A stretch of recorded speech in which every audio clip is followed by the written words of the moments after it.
guys like Pete DeBoer don't stay on the market very long. And his pedigree, I mean, he went to the 5 of the last 6 conference finals.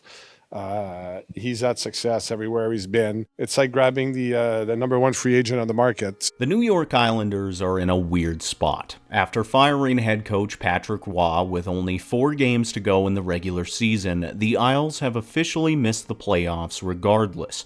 DeBoer's hiring possibly came with hope that he could provide a spark to an Islanders team that was limping in the midst of a playoff battle down the stretch, but based on insider information, paired with the words we just heard from Darche, it's likely the team had their eyes on DeBoer for a while. This is a long-term, big-picture commitment that came at a somewhat strange time. The immediate payoff never came, and that's disappointing, but the Islanders do have a semblance of a contending team's appearance.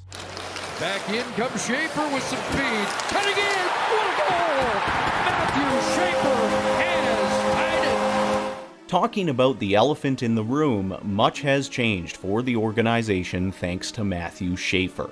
The kid has emerged as a unicorn defensive prospect, making an instant impact for the Isles as a legitimate number 1 defenseman at just 18 years old. Without him, this team would be in a very different place. But thanks to him, the Islanders check 2 of 3 boxes that every contending team strives for in chasing the cup. They have a number 1 defenseman, they have a number 1 goalie, but they do not have a number 1 center. Matthew Barzal and Bo Horvat essentially operate as a 1A, 1B center tandem. They are both very capable players, but neither is truly elite. Horvat is a well-rounded two-way force. He plays power play, he plays PK, he's a decent face-off guy, and he's generally a smart player. Barzal is maybe the more flashy of the two. His high-end foot speed and playmaking ability highlight his strengths,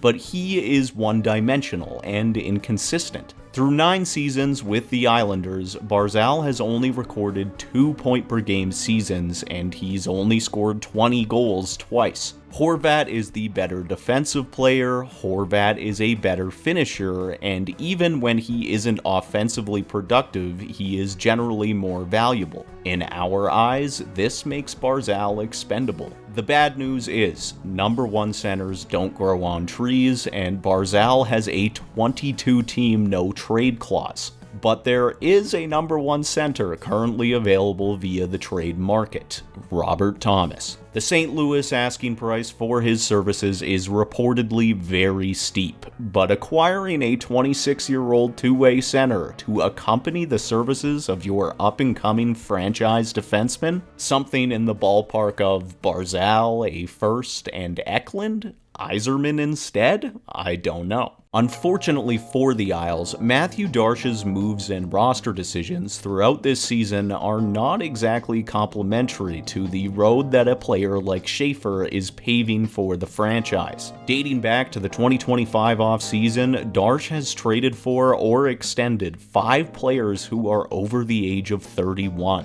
With these acquisitions, the Islanders now have 11 players over the age of 30 who are locked up beyond this season. Of these players, only 1 does not have a no-movement clause in some form. If you have seen our other videos, you know we mention age and how it factors into contract decisions a lot.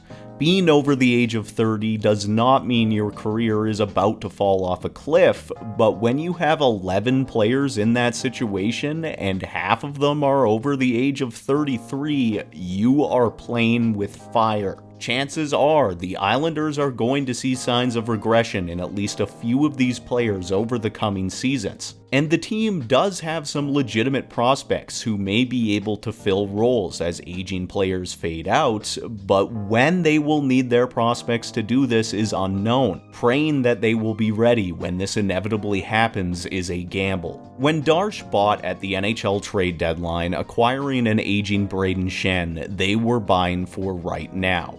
This was a move aimed at bolstering their roster in preparation for the playoffs.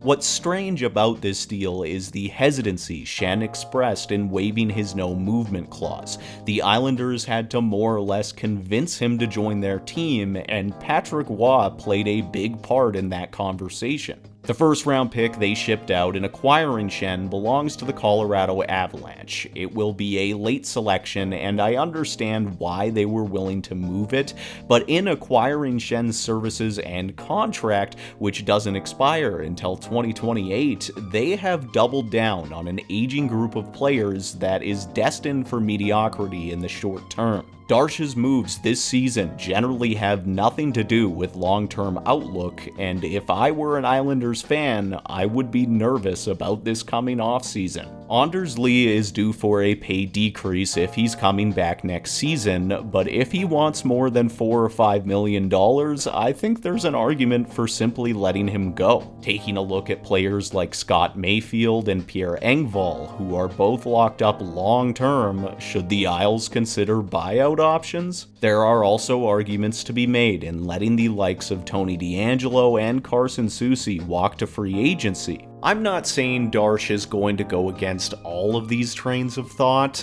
but his actions over the last year give off an impression like he has yet to pick a lane. The Islanders have a rare opportunity to turn things around quickly. With roughly $14 million to play with this summer, the Islanders need to be diligent. They should be focused on acquiring players with potential for the future. They cannot rely on draft pick prospects alone. Veteran leadership is important and surely can help with the development of up-and-coming players, but it can't be the Islanders' defining trait. Not when they have an 18-year-old defenseman who is destined for greatness. With a free agent crop that is riddled with aging players this coming off-season, this could be a defining moment for Matthieu Darche. For Happening Hockey, I'm Tate Laycraft.